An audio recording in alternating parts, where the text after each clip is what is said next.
Oi, gente! Mais um vídeo aqui no canal e hoje a gente vai falar um pouquinho sobre algo que eu tenho certeza que você já escutou bastante, que é o discurso. Mas antes, roda a vinheta.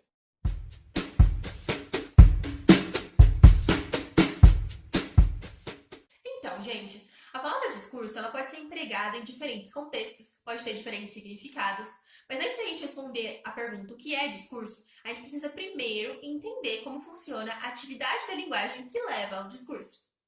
Quando a gente dialoga com outra pessoa, muito além dos recursos linguísticos, que seria a estrutura da língua, né? Vocabulário, sintaxe, morfologia, fonologia, a gente precisa lançar a mão de alguns recursos extralinguísticos, para que a gente possa ser compreendido, para que a gente possa compreender o nosso interlocutor e, acima de tudo, para que a gente possa aproveitar a atividade da linguagem para a produção máxima de sentido. Há situações de uso da linguagem em que se pode ser mais descontraído, e isso acontece porque a situação permite. Mas também há situações de uso da linguagem em que é preciso cuidar mais da linguagem, e isso acontece porque a situação exige. Assim, a gente percebe que os usos da linguagem são marcados por controles, e é fundamental que a gente conheça essas exigências extralinguísticas. Bom, quando uma pessoa produz linguagem, ela produz discurso. Então, eu posso resumir o discurso como sendo o resultado do trabalho, oral ou escrito, entre interlocutores que articula o linguístico e o extralinguístico, sempre visando uma construção de sentido sobre um determinado tema. Em outras palavras, eu posso dizer então que o discurso é o sentido construído sobre alguma coisa, levando em consideração as posições social, política e ideológica dos interlocutores. Aqui vai uma informação muito importante. Nenhum discurso se repete, por mais que ele seja produzido pelo mesmo autor e sobre o mesmo tema. Isso acontece porque os interlocutores mudam. E se os interlocutores mudam, automaticamente a dinâmica do discurso também muda, já que nós estamos falando de uma interação que é dupla, ou seja, falante-ouvinte, ouvinte-falante, ou então escritor-leitor, leitor-escritor, certo? Outras duas coisas que também mudam são a resposta e a interpretação do discurso. Então, gente, é por isso que a gente não pode confundir discurso com gramática, porque na realidade o discurso é a produção que resulta do uso da linguagem em um tempo e em um espaço determinados. Vale lembrar também que o discurso sempre é produzido por um grupo social determinado e ele também traz bastante valores culturais, posições políticas e ideológicas. É por isso que um sujeito produtor de discurso nunca vai conseguir produzir um discurso que não seja afetado por essas condições. É daí que vem aquela ideia de que não existe discurso neutro. E tá certo, porque realmente não existe nenhum discurso que seja neutro. Todo discurso é carregado de marcas de sentido que revelam bastante sobre a cultura do autor, sobre a política do autor e sobre a ideologia do autor.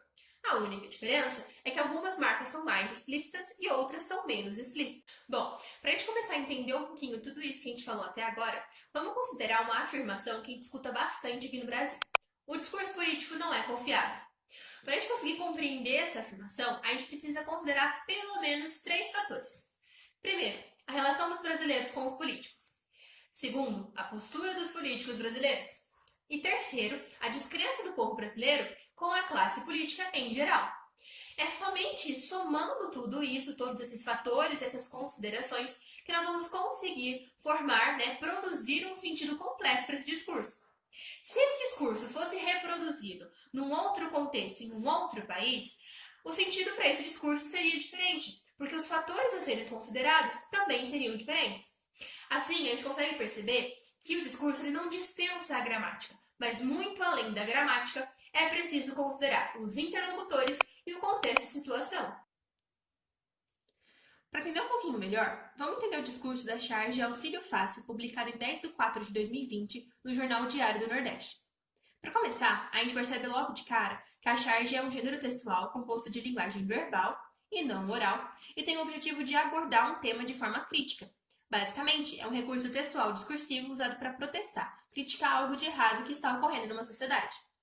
Para entender o discurso materializado nessa charge, em específico, a gente precisa considerar algumas coisas, como ela foi publicada em um jornal do Nordeste brasileiro, uma região muito marcada pela desigualdade social, e a palavra auxílio, bem no campo superior esquerdo, é usada como um elemento contextualizador da crítica.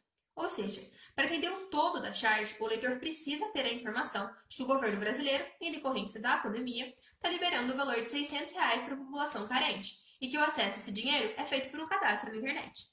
Já pensou nessa afirmação? É muito fácil receber os R$ 600, resolve tudo pela internet, sendo pronunciada por um gerente de banco fazendo o pagamento do auxílio? Pois é, o interlocutor muda, o ambiente muda, o contexto muda, toda a dinâmica discursiva muda. Isso porque um gerente tem o acesso à internet como uma coisa bastante comum. É alguém que vive na cultura digital. Então, as tais posições cultural, política e ideológica dele são as de que é muito fácil fazer tudo pela internet. Do lado, na charge, a gente tem duas pessoas com marcações claras de simplicidade. Em um fundo cinza, usando o brinquedo comum nas populações não urbanas, que no caso é um telefone feito de latas com barbante, conversando. Com a somatória das cores opacas, da posição corporal dos sujeitos, da falta de luz, dos elementos indicadores de simplicidade e do teor irônico assumido pela frase "é muito fácil receber os R$ 600, resolve tudo pela internet", é possível perceber que o discurso materializado é de crítica ao governo por disponibilizar a inscrição para recebimento do auxílio por meio da internet, quando quem mais precisa desse auxílio sequer tem acesso à internet.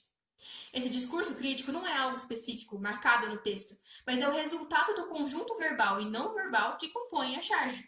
O leitor constrói essa compreensão de crítica a partir dos sentidos possíveis, decorrentes da forma como a charge foi construída. Então, a gente espera que vocês tenham entendido que o discurso não é uma palavrinha que define uma coisa só. Na realidade, ele é uma somatória de diversos componentes que resultam na produção de um sentido bastante amplo e que revelam bastante sobre o autor desse discurso.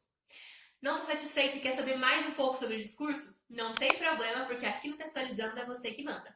Então corre lá no nosso blog que tem um texto de apoio e um desafio te esperando para você praticar um pouquinho mais sobre o que é discurso. Fechou? A gente se vê no próximo vídeo. Até lá!